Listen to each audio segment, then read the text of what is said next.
Moccasin Trail, Chapter 15. Whack went Jim's axe. Whack, whack, crash.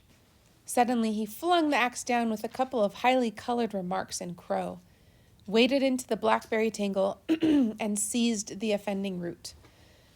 He pulled his whole weight against it, yanking and tugging until it gave way and sent him sprawling. He picked himself up. In thunderous silence, he scrambled free of the clutching thorns and snatched up the axe again. Whack! It went. Crash! Whack! 5 minutes later, he set the axe blade against the ground and leaned heavily on the helve.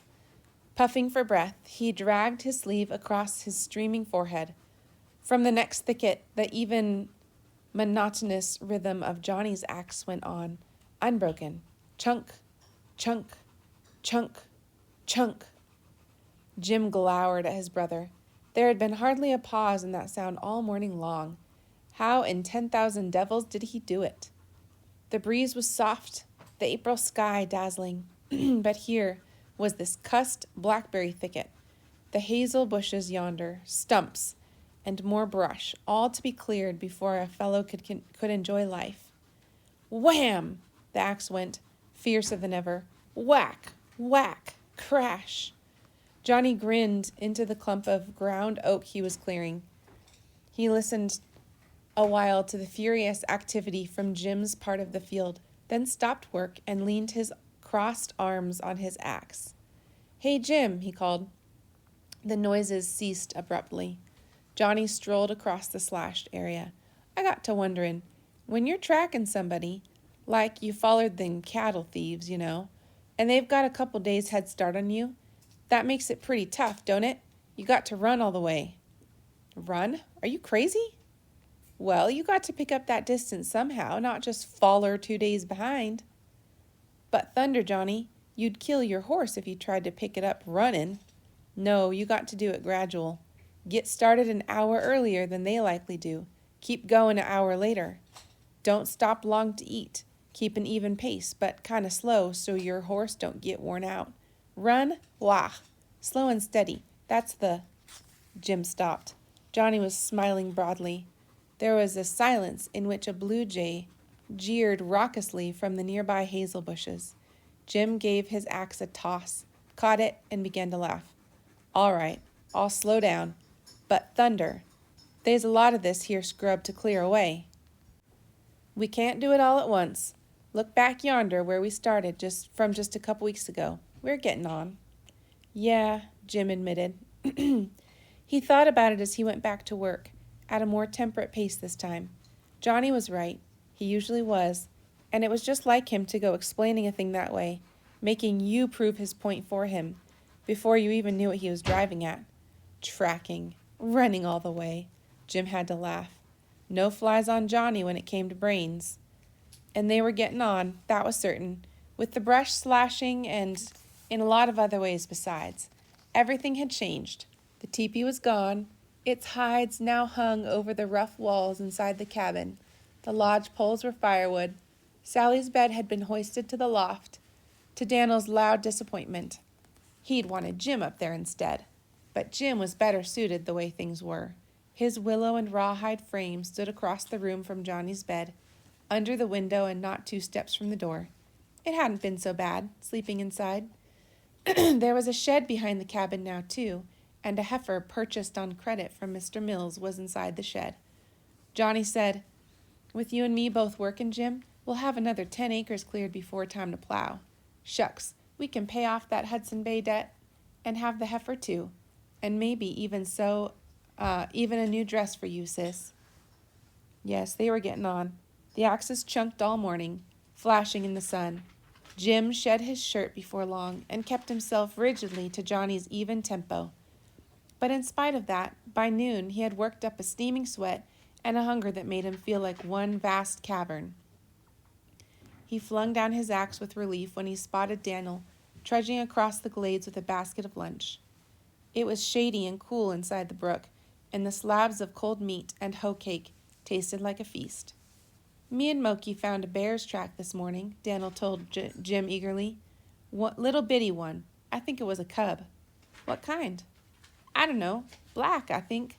Listen, Jim, couldn't you and me go find it after you get through eating and catch it and raise it like a pet? Mokey'd worry it to death. No, he wouldn't. He'd like it. Gee, could we, Jim?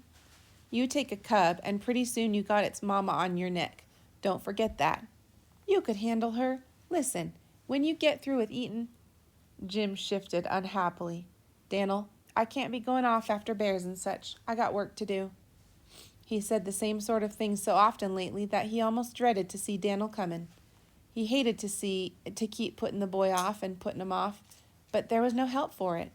One of these days I'll get finished here, and then you and me'll go huntin'. Meantime, Dan'l, Johnny put in, I reckon Sis can use some help with moldin' them candles. You best take the basket and run on. Gee, said Dan'l. He picked up the basket and plodded off toward the cabin, every line of him eloquent with disappointment. The food didn't taste good now. Jim finished quickly and went back to work, more impatient than ever to get the job done and over with. It was a chore to keep his axe going slow and steady, but at the end of the day there was a wider swath of slash behind him than ever before. He couldn't help feeling a grim satisfaction as he shouldered his axe. He might not have enjoyed it, but he'd done it. Even Joe Meek could boast no more than that. And he was through with it till morning, by Gore. He welcomed each day's end for more reasons than one. There was something good about walking over the ridge beside your brother, the sky red or smoky purple beyond the woods, and a delicious languor that spread through your tired body.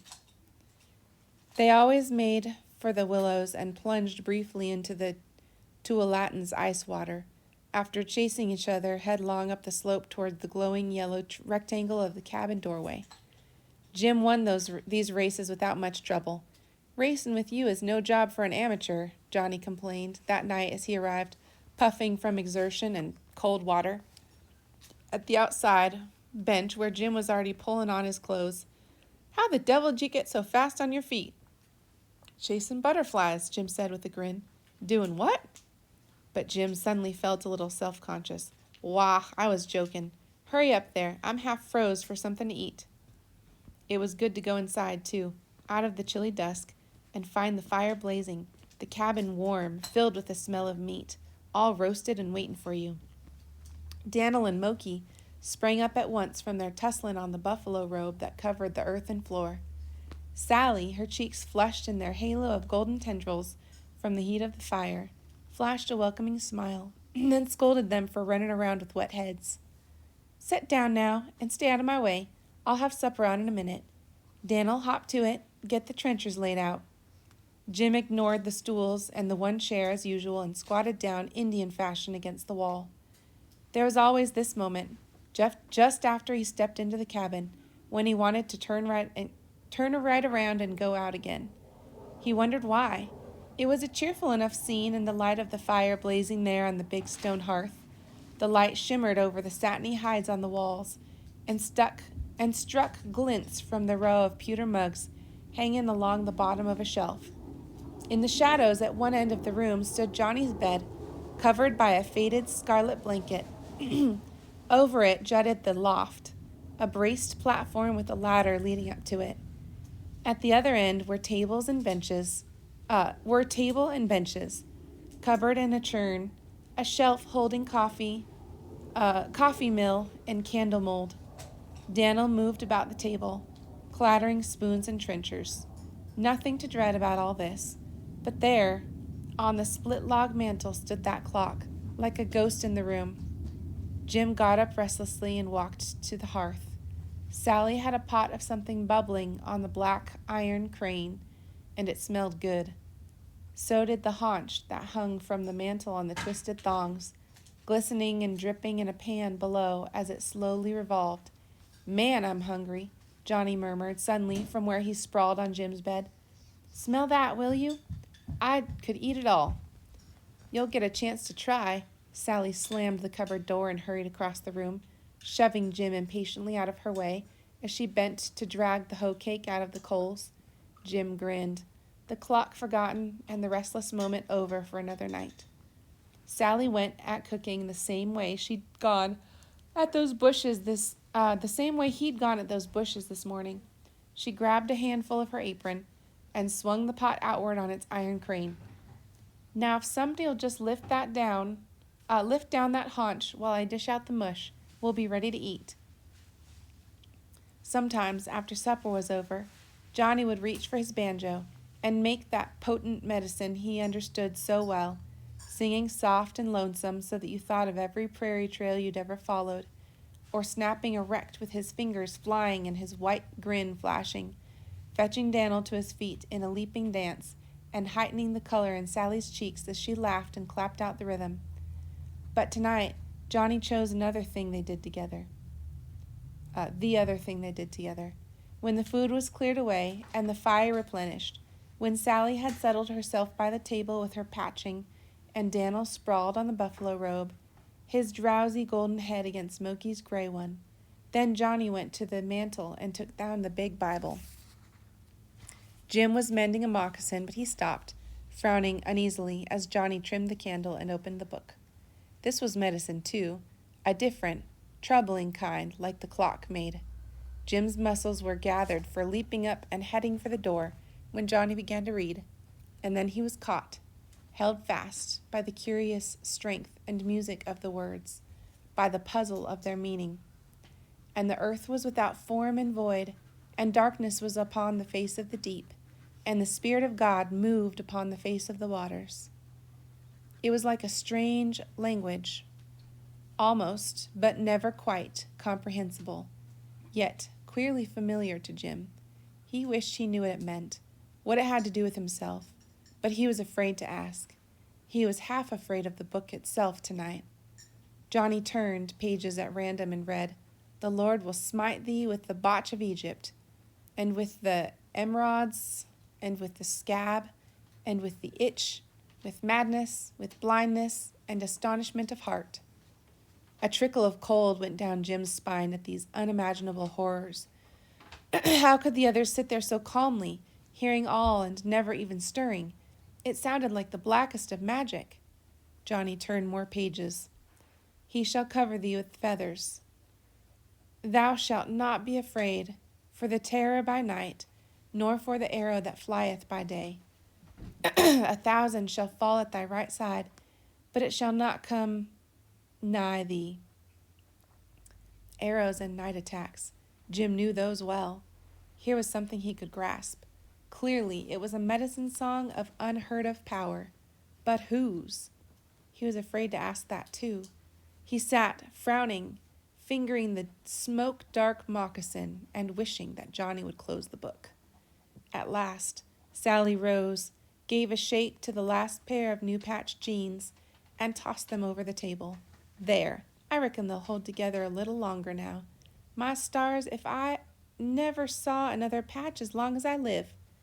Johnny, it's bedtime. Here's that shirt, such as it is. Ain't nothing but patches by now." Johnny put the big book away and laughed quietly, jerking a thumb at the slumbering little boy on the floor. "Looks like Dan'l's left us. Hey there, wake up long enough to go to bed." Dan'l roused and stumbled up the ladder, mumbling goodnight. "Good night," yawned Sally, following him. Jim stepped outside to breathe the cold night air and look up at the stars. They were hidden behind clouds now, and the breeze was full of the smell of rain. He walked up through the firs to the ridge, spotted Buckskin's pale shape next to the mule's dark one at the foot of the slope. A muffled thumping came occasionally from the shed where the heifer was kept.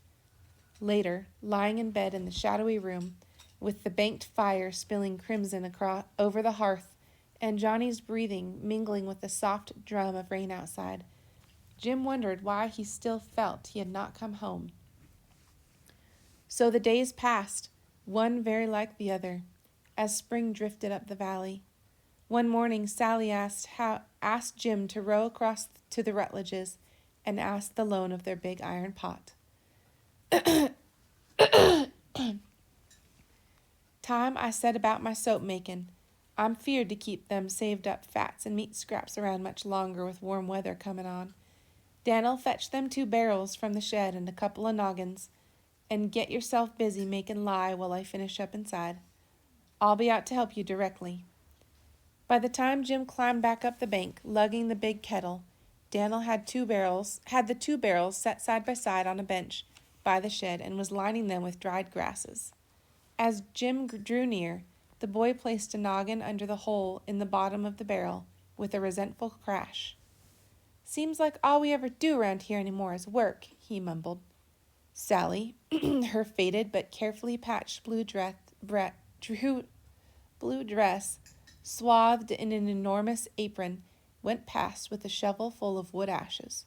"Since when," she asked Dan'l, "have we ever done anything else? You're pulling your share these days is the only difference." "Just set that pot down yonder, Jim. We won't be boiling the fats for a while yet. Lie's got to get strong enough to float an egg." She dumped the ashes into the nearest barrel and hurried off for more, while Jim lowered the kettle to the ground. "What's the matter, Dan'l? They keepin' your nose too close to the grindstone?" "I reckon you wouldn't much care if they did or not." "Why, thunder, you ain't sore at me about it, are you?" Dan'l didn't answer, but picked up a bucket of water and poured it over the ashes in the barrel, his snub-nosed little profile remote. "Dan'l, I don't have time to play with you no more. I'm working too." "Yeah, I know," the boy gave a half-hearted smile. "Maybe later on, though, when the clearing's all done? You said someday you'd show me how to use your bow and arrow and teach me to talk crow." Jim chewed his lip. He couldn't be teaching the boy things like that now. "Yeah, we'll find something to do," he murmured, "later on." But there was no let-up in the work when you were turning a stretch of raw country into a farm. The day came when the last stump was uprooted, the last hazel thicket laid low. At sunup the next morning, Johnny dragged out his plow, hardly willing to finish breakfast in his eagerness to get down to his two waiting fields. 10 minutes later, with a "hup" to his oxen, he thrust the plow share deep into virgin soil, watching over his shoulder joyfully as the rich, dark loam turned back in fertile strips behind him. Jim, hoe in hand, paused at the top of the ridge. The face of the valley was changing, as he'd known it would. He had ridden to Willamette Falls the day before, after meal and salt, and everywhere he had seen these fresh, dark furrows, striping the land like open wounds. The emptiness where groves of fir and oak had stood. Their own claim seemed naked yonder, while the scrub oak, all gone and part of the woods itself, and only a pasture's worth of glades left alone for the animals grazing. He reached out to touch one of the huge old firs that towered all about him. Plenty of forest left up here, at least. Plenty on the untouched acres to the west. But how long would that last? Johnny marched up and down in the sunshine, his taut body aslant against the oxen's poll. Beyond him spread a sea of treetops, a roll of hills, then the perfect, glistening cone of Mount Hood, so lofty it dwarfed the range it sprang from, seeming to rise alone from level plains. Plenty of forest up there, too, among the snows, and plenty on the other side, where unfenced wilderness swept away to Absaroka. Hastily, Jim started on down the slope to follow after Johnny and break up the clods with his hoe, but he had noticed that the snowy mantle which had covered the mountain all winter had shrunk to a gleaming cap. There were no barriers now. The gates of the valley were unlocked. Jim, working shirtless one day in July in the garden plot at the foot of the ridge, looked up to see Dan'l wandering aimlessly across the pasture in the direction of the creek. The boy seemed forlorn, in spite of the stubborn tilt of the bright head and its proud refusal to turn in Jim's direction. That hoped-for later on had never come. They hadn't played a game in weeks. Johnny was busy at the other end of the garden. Jim straightened, dropping his trowel, vaulted the rail fence into the pasture, and strolled toward the boy. "Dan'l, hey, Dan'l, come here." The boy hesitated the fraction of a moment, then walked to meet him. "Take off your clothes. You won't want nothing hampering you." The remote, guarded look in the green-gray eyes changed to one of interest. We gonna do something?" "You are. Get off them clothes." All eagerness now, Dan'l stripped off his shirt and jeans, kicked them away, and stood waiting. Jim smiled. It was a strong young body there before him, clad only in the moccasins and brief drawers. Well, he would make it stronger. Now, he said. He pointed suddenly. Catch me that butterfly, quick. After a startled instant, Dan'l was off like a flash, darting here and there over the pasture in erratic zigzags, his hands clutching at the flitting spot of yellow, his fair skin gleaming against the dark woods beyond. It was a frantic race, full of unexpected stumblings and miraculous recoveries, and one headlong spill. Jim felt his own muscles alternately tense and loosen as he stood there laughing, all else forgotten. And when Dan'l gave one last, desperate spurt, he pounced on his elusive prey. Jim let loose a whoop of victory. Bring it here now, bring it here. Breathless, he flushed with triumph. Dan'l came running. Got him, by cracky, he puffed. What I do now? Now you make magic. Let me have him. Carefully, Jim took the little creature and showed Dan'l how to rub the yellow-winged dust on his chest, teaching him the words in Crow. Oh, butterfly, give me your strength and swiftness. What's that mean? Demanded Dan'l eagerly. Means he's got to make you as fast as he was. Don't tell nobody. Just say it and make the magic, and you'll win ever foot race in the valley. Dan'l was already off after another butterfly by the time Jim realized that Johnny was standing at his elbow. So that's how you got so fast on your feet. Jim laughed. I told you. Yeah, mused Johnny. Chasing butterflies. You wasn't joking after all.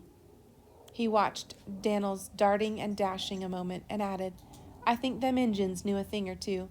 Anybody'd get feather-footed if he'd done that very much. You had to be, in Absaroka. We run foot races all the time, us boys, and by gor, we'd rather have busted our lungs than come in last. All them strong, big warriors standing there in their coup feathers watching us. We had butterfly dust on us from spring to fall. Rough on the butterfly population, commented Johnny with a grin. He added casually, it ain't the dust or the words that turns the trick. It's the chasin', but of course you know that. Jim didn't know anything of the sort. Medicine was medicine, but he didn't say so. He only turned and led the way back to the garden, whistling tunelessly. Then, when they reached the potato patch where his trowel lay, Johnny stopped beside him. Getting homesick, Jim? He asked abruptly. Nah, I'm fine. Jim picked up the trowel and fell to work. It wasn't quite true. The old life tugged at him, no matter how he resisted. Scalp Necklace and the others would be winding over the prairie this month to find new buffalo grounds. A thin brown line of horses and travois, and baggage of squaws and darting, black-haired children and stately chieftains, and reckless, hard-riding young men on their feather-bedecked horses, racing each other on the outskirts. The whole scene rose before him, a picture drawn indelibly in his brain, and when he shook his head, trying to forget it, another rose in its place, a beaver stream flowing between cottonwoods and a high meadow, the sky shadowy with dusk, and the smell of smoke in the air. Wheat and spuds and fences were getting too much for him, rapidly. It was about time he went to see Joe Meek. A couple of restless weeks later, on a sun-drenched, somnolent day, in the middle of August, he dismounted in front of Meek's cabin in the Tualatin Valley. He was halfway to the door when Meek's Nez Perce squaw padded around the corner of the house, a knife in one hand and a skinned rabbit in the other. The sheriff wasn't home, she informed him. He'd gone south 3 sleeps past to settle some kind of trouble among the Umpquaws. Jim walked away, sullen with disappointment. He'd waited too long. By now he was wild to talk to someone of his own sort. He dug his heels into buckskin and spurted over the ridge, with Moki streaking beside him. heading west for Willamette Falls, which everyone was now beginning to call Oregon City. He'd trade the pelt in his pouch for galena lead and replenish his supply of bullets tonight, and tomorrow he'd go hunting. At least he could do that much. Stay 2 or 3 days, maybe a week, it wouldn't matter. The grain stood waist-high and golden in Johnny's fields now, and there was little to do until harvest, which would come all too soon to chain him down again. But Jim didn't go hunting on the morrow. He didn't even get his bullets made. Striding out of the trading post in Oregon City an hour later, he saw Moki stop short, ears erect and nose quivering, then dashed headlong across the rutted street toward the rail where the mare was tied. Alarmed at once, Jim leaped past the startled group of farmers and tradesmen on the porch and gained the road. There, he halted. A man in buckskin was bending over Moki, one hand holding the bridle of a familiar tall horse, while the other tussled with the ecstatic dog. There could only be one pair of such faded scarlet leggings, one such spare frame and battered hat. Jim knew even before he fully believed it, even before the man straightened and met his eyes, smiling a slow, well-remembered smile. It was Tom Rivers. With a yell that crackled in the middle, Jim was upon him.